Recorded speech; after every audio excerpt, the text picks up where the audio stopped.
Alright, so this is a project that I finally got around to making from a trip that I took in late September of last year. So this whole trip was me basically driving back to college in Eugene, Oregon, all the way from Minnesota. And along the way, I spent 10 days camping and exploring some of the most beautiful national parks that there are, and just documenting and putting some shots together of my adventure. I almost just drove by this, but the store has, or not this, it's kind of a store, but this stop has prairie dogs. I've never seen prairie dogs before. What's up, buddy? What's up, buddy? It's kind of fat. What's up, buddy? Welcome to Badlands National Park. Alright, enjoy the park. Thank you. Have a good day.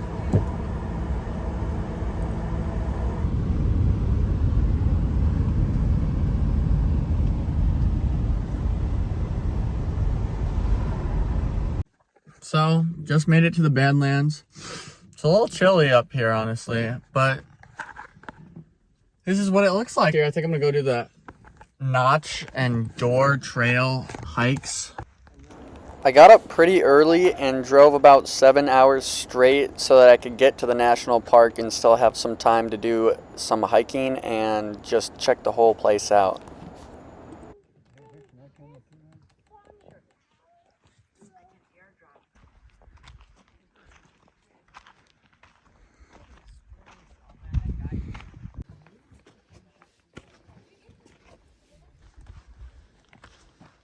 Come on through, Mr. Sandals.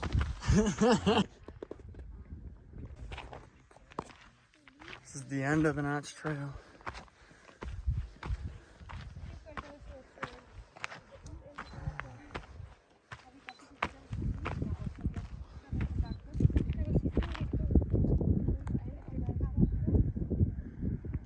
I got out here and the sun came out and it immediately became about 15 degrees hotter. So my next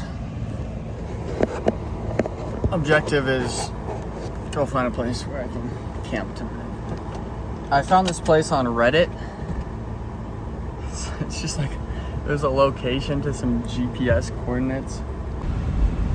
Alright, so before I left for this trip, I really didn't do that much research on different places that I could have stayed or different campgrounds. So I was really hoping on this one campground to be able to save me because I had no other options besides this one place that I found on Reddit. Just pulled over off the side of the road. Look what I found.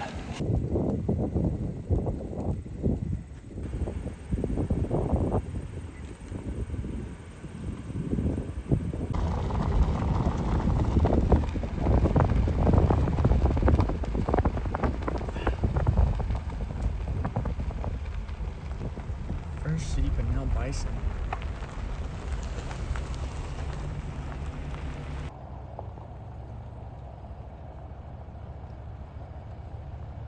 And then we have prairie dogs right there.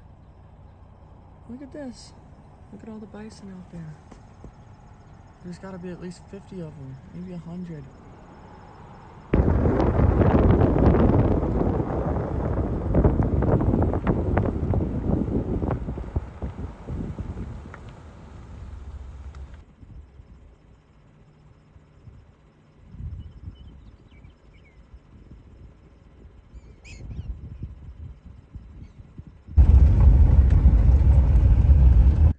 I'm gonna set up my tent right here and have this view. When I got to the campground, I was actually surprised to see how many other people were there. There's maybe another 50, 60 people there, but it was also a super pretty spot. This is what the inside of my tent looks like. I got my sleeping bag, air mattress, and a couple pillows. The only thing I'm a little worried about is I could not get stakes to go into this ground. It's so hard. But I think I have enough weight with all my gear in there.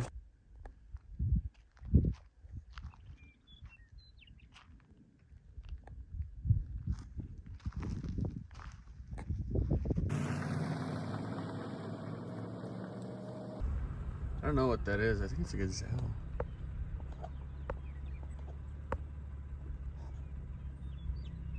I naturally woke up at about 6 a.m. the next day, which is pretty unheard of for me. And I went to go try to film the sunrise. And then from there, I drove about 2.5 hours west to the Black Hills and the area around it in search of a campground for the next night.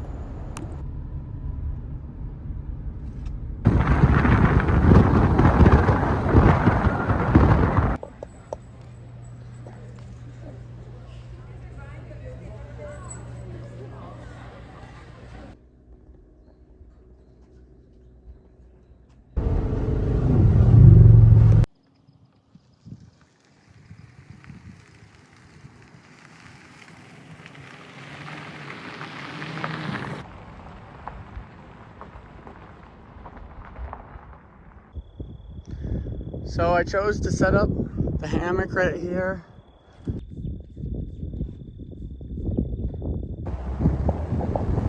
After checking out Mount Rushmore and getting my first looks at the Black Hills, I went to go do this hike called the Black Elk Peak hike, which is a pretty big hike there, and it was pretty cool because it has an old fire tower at the top with a little swimming pool looking thing.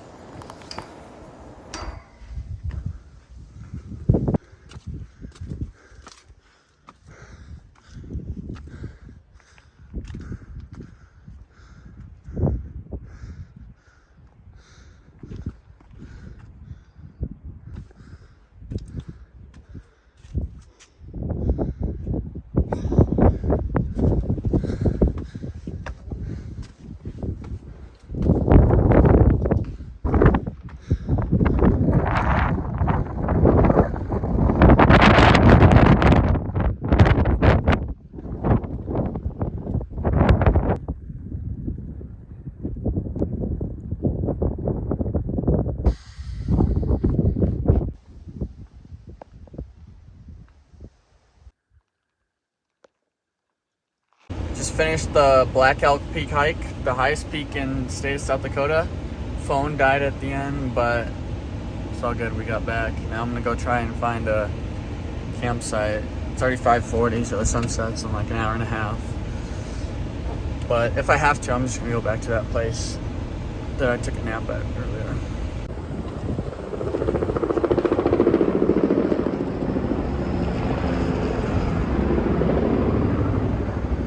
I really like to drive, and some of the driving around here was just so beautiful and so scenic.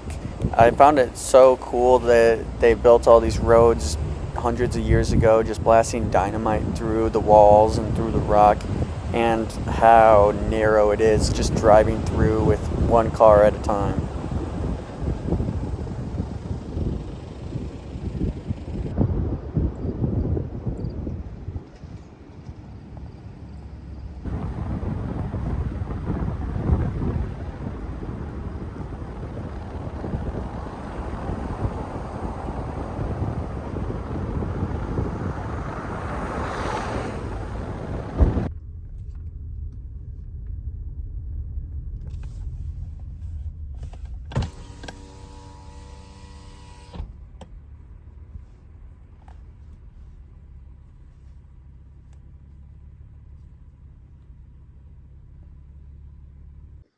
So this is gonna be the campsite for tonight. I pulled over off of this side road in the middle of the park and found this little area. The tent's a little bit sideways and the stakes did not go into the ground very well.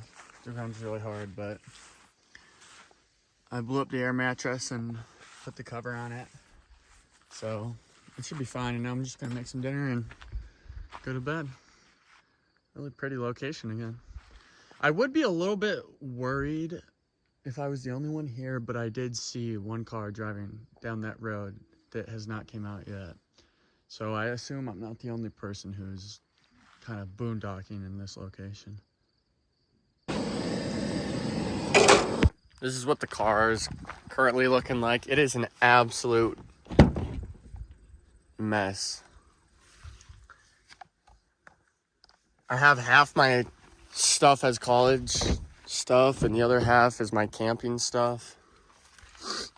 And I packed it really well, which was a bad thing in hindsight, because now I have to repack it every single time I put up the tent and put the tent back down and get stuff out. And it is just like a science having to put all these pieces together.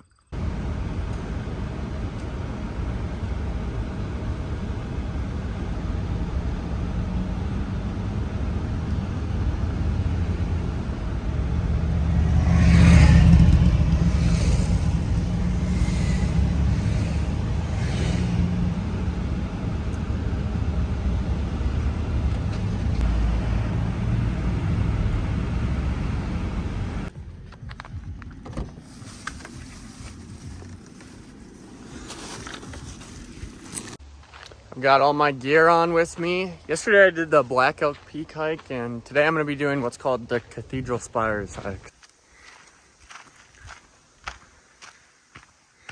A little bit trickier than I thought. Not really a beaten path, but just climbing up the side of the rock. And the slides, of course.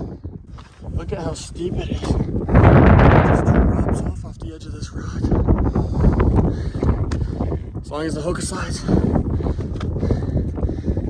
keep me going. I don't know if this is actually the right way. You can see that's the Black Elk Peak Fire Tower. And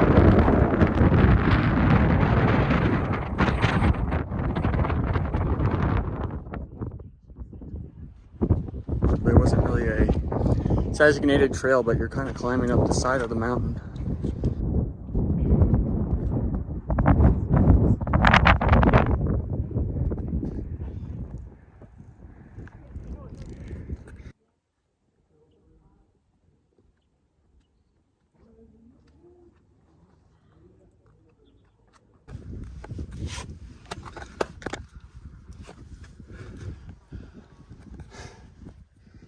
After finishing up that hike, I made my way to my first legitimate campsite of the whole trip that wasn't just me camping in the middle of public lands. Just arrived at camp after going to the grocery store. I got a pile of firewood I'm going to use for this rail grit, whatever it's called, grate on top of the fire pit. I got 2 packs of cheese and some boneless chicken tenderloins, which I'm going to pair with this pizza crust, Alfredo sauce, and then I have some spaghetti, and I'm gonna try to make a chicken Alfredo pizza on the campfire grate. So my first task is going to be,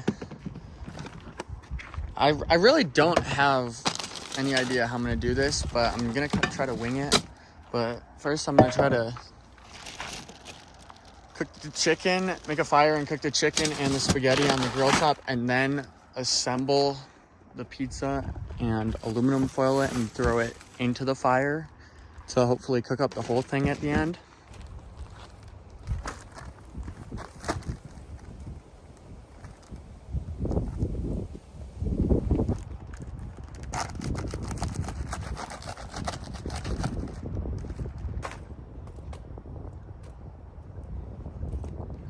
So I'm gonna add just a little bit of kindling to this.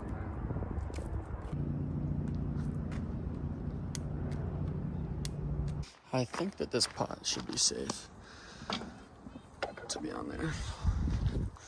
Hopefully it doesn't melt.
After finishing this whole pizza assembly, I went back to the campfire and it started to rain lightly, and from there I had no shot of getting it back lit and the flame back up.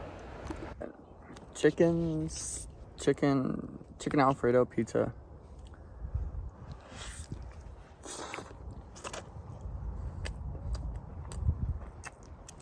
It's not the hottest. It was a little hard to get hot, but other than that, that is really good.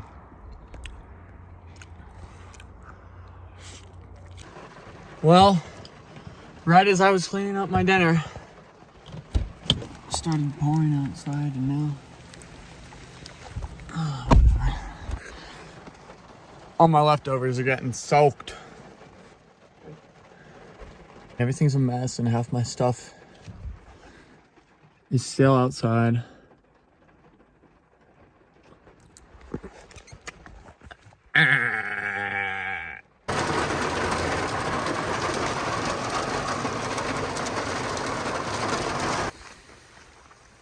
Well, the campsite has gotten absolutely shelled by rain, but I think I put the tent up just in the nick of time with the tarp on underneath, because it is all dry inside. And I got it up literally putting the rain tarp on as it started to pour again. The rain had literally just died down for 20 minutes. I had thrown all my stuff in the tent. Luckily the tent is dry inside, but I have the rain fly in there, and I have like warm pants, air mattress, sleeping bag. All my stuff is dry in there, but I was just gonna go take a little loop around the lake and it started hailing, bro. And now it's gonna stop raining, and then in another 10 minutes it'll just start pouring again. That's like what it's been doing for the last hour.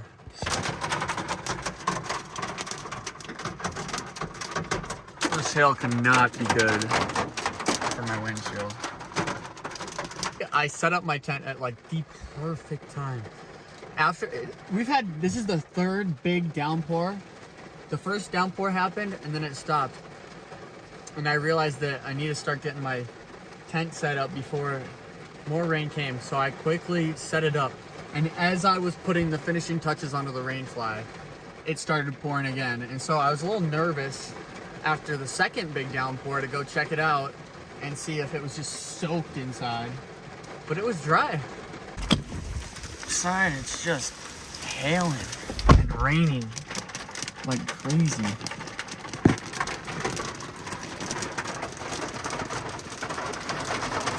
How does it even hail? It was just 70 degrees out. After being trapped in my car for a good 2.5 hours, the rain finally let up a little bit and I was able to see what the rest of the campsite looked like. I think I'm under like a thundercloud right now because it is so loud. It is thundering so loud over my head and has been pouring on me for the last hour and a half. Honestly, the tent has been holding up really well for how much it's been raining. I haven't found a single drop of water get in yet. So, yeah, that's where I'm at right now.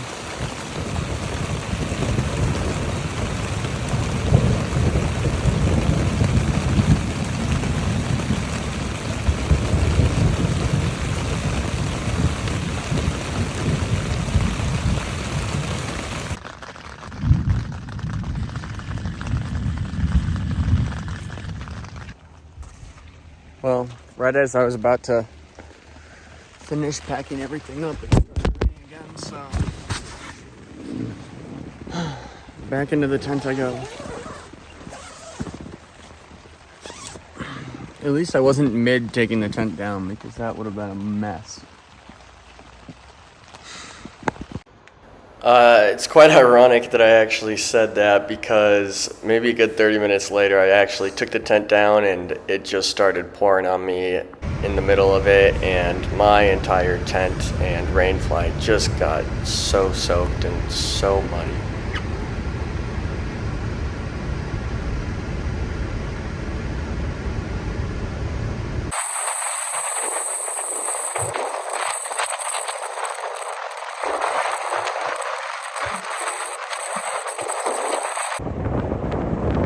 After leaving South Dakota quite a bit later than I had originally hoped to, I made my way into Wyoming and started driving about 7 hours to Yellowstone National Park.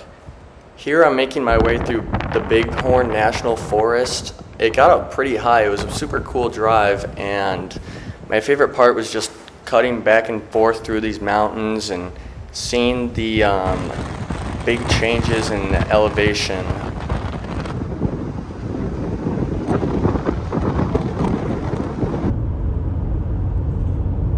So, I got a hotel. I was supposed to be at a campsite, but my camping gear is all so muddy and so soaked. And it's got a TV, a bathroom. Not much of a view, but it does have breakfast in the morning, which is clutch. And it also has a pool.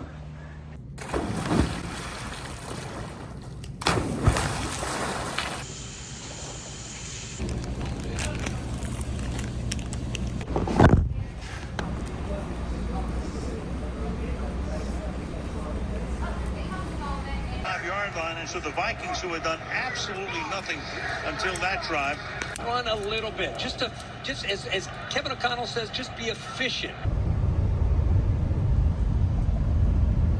After watching another classic Vikings loss, I woke up the next morning and drove about an hour and a half to Lake Yellowstone and got my first look at the Yellowstone National Park. I was actually super surprised to learn that this lake sits on top of one of the largest active volcanoes on Earth. I mean, it makes sense for all the geysers and hot springs there, but I never would have thought it would sit underneath a massive lake like this.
Campsite, staying at the canyons here tonight in Yellowstone, and the lady was super sweet, but she told me that they have a lot of bears. I don't know what happened. All of a sudden it's just, it almost looks like it's frozen.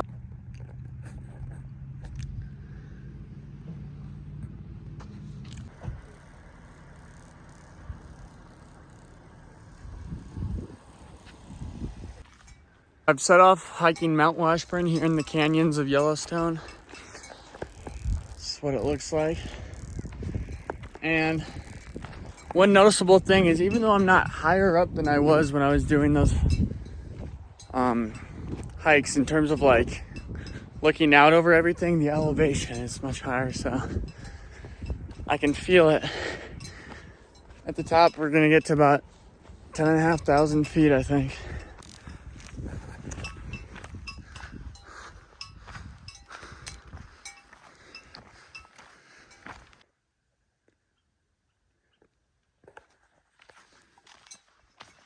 Just passed an older group of ladies, and they told me that they saw a grizzly up here about a mile up, so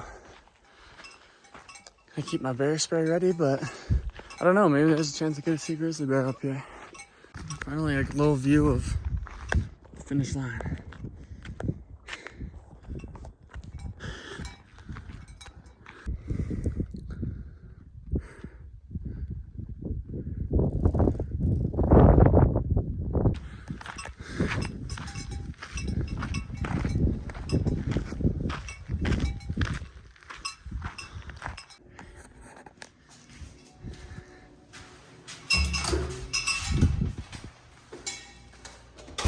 From the top of Mount Washburn, I was able to get a full 270-degree view of Yellowstone and the massive canyon that runs through it.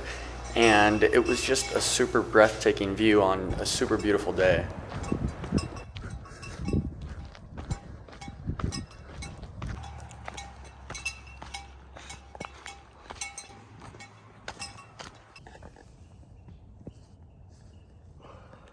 It is about 36 degrees at 8 o'clock in the morning here in Yellowstone, and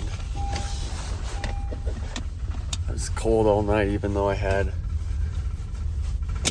a sweatshirt underneath my big winter jacket. But I'm gonna go take a shower now because I'm still a little bit cold. What is so crazy to me is how much the temperature has changed, because just yesterday I was hiking shirtless and it was like probably 63, 64 degrees outside, and then last night I was freezing my butt off wearing a full bundle of winter clothes inside of my tent and inside of a zipped sleeping bag. Oh, there you get out of this car. Just let it air out. That is so bad. Fuck.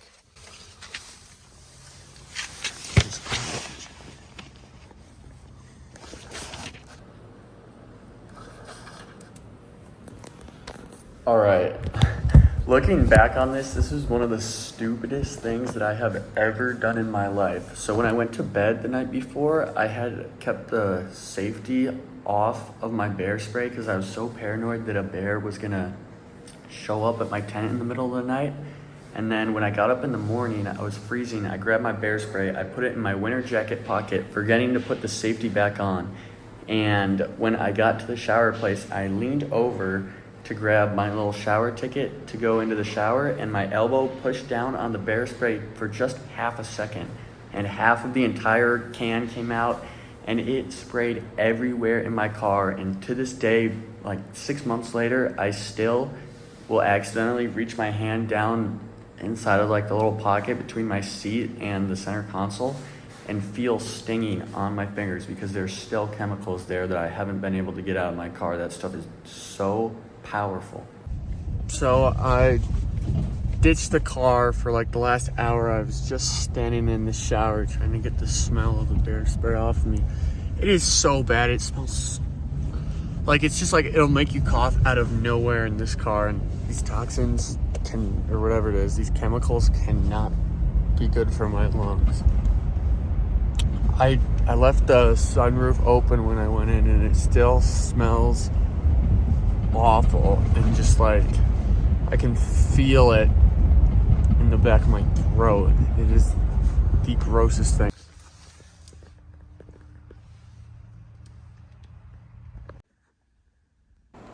After my whole bear spray mess, I made some pancakes to cheer myself up a little bit, and then I went to the canyons of Yellowstone, which was just gorgeous. It's actually the reason why Yellowstone is called Yellowstone is because the indigenous people who first discovered this land thought of these canyons as holy land because of how gorgeous they are.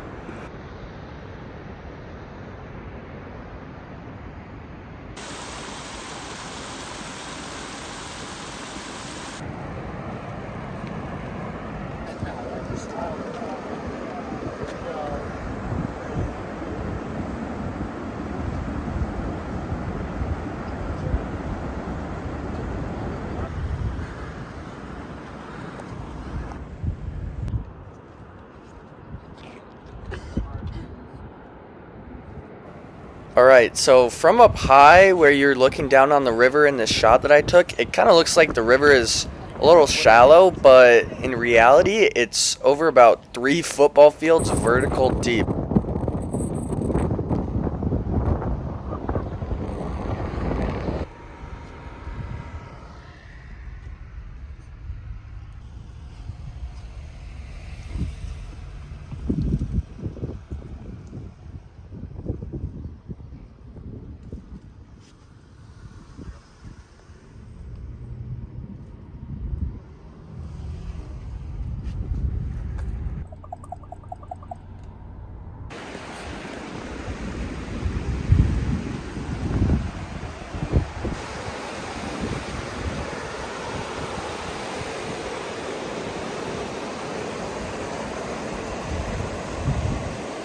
After spending the morning at the canyons, I started to make my way down the southwestern part of Yellowstone National Park, and along this part was some of the more hot springy and colorful stuff like Grand Prismatic, and from there I also checked out Old Faithful, which I'm just going to let this next shot do its thing because this is easily the coolest nature moment that I've ever seen or caught on camera in my life.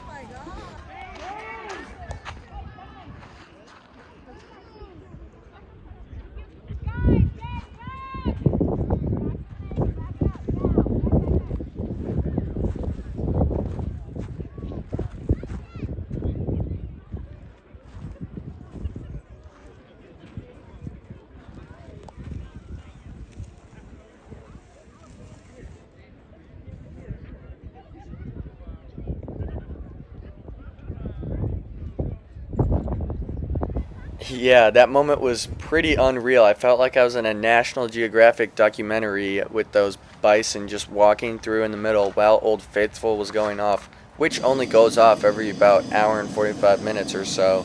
So that was something that's probably never even happened there before.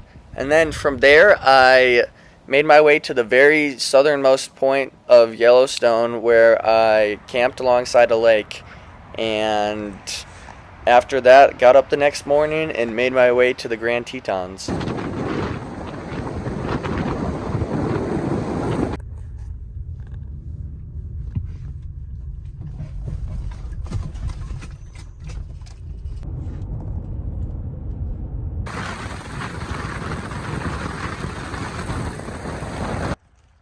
Although these clips are still super pretty, I think that they just do not give justice to how beautiful these mountains really looked and how beautiful Jackson Lake as well really looked in real life. After exploring this a little bit, I set up my campground in the Tetons, absolutely butchered this mac and cheese, and then started to make my way further south to get a better look at the mountain range.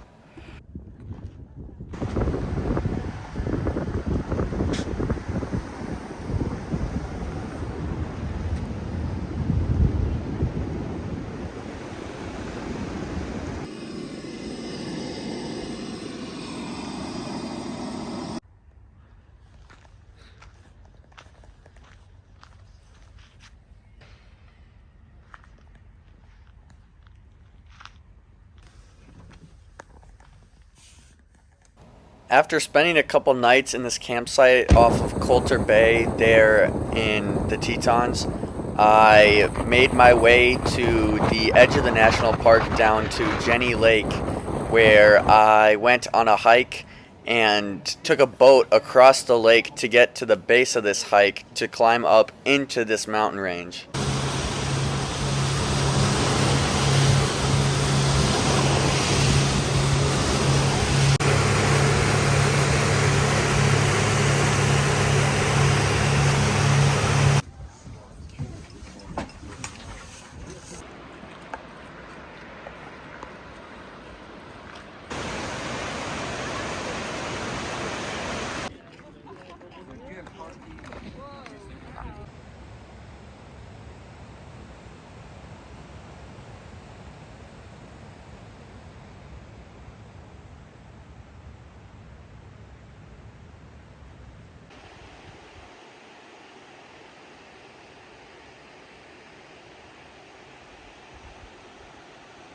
I just saw a little bear cub pop out in the middle of the trail. Holy fuck.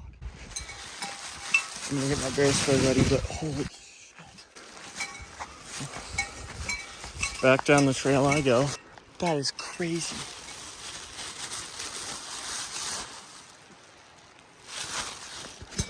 I 1000% just saw the littlest baby bear cub. It jumped out in the middle of the trail. Oh, I wish I could have got that on film. But the second I saw that, it jumped right back off of the trail, and I start heading back down.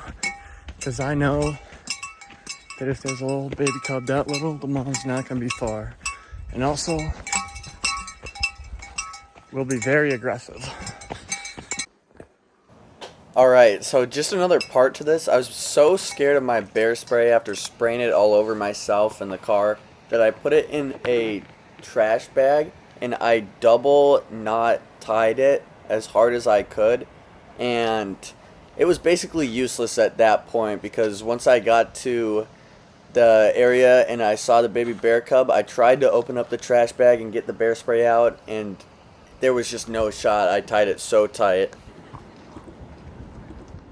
After seeing the baby bear cub, I looked at it for maybe 3 seconds, and then I just did a complete 180 and made my way right back down and started driving towards Jackson Hole, and then made my way further west towards Idaho.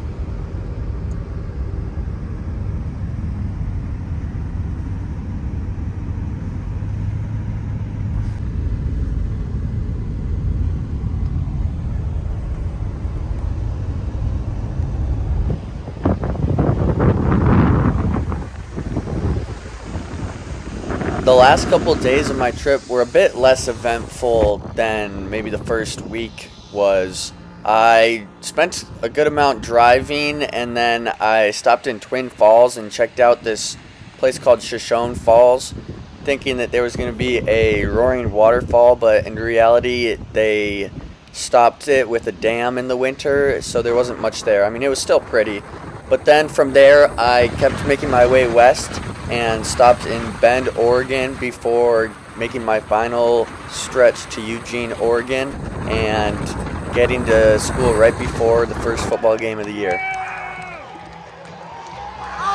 Oh my God!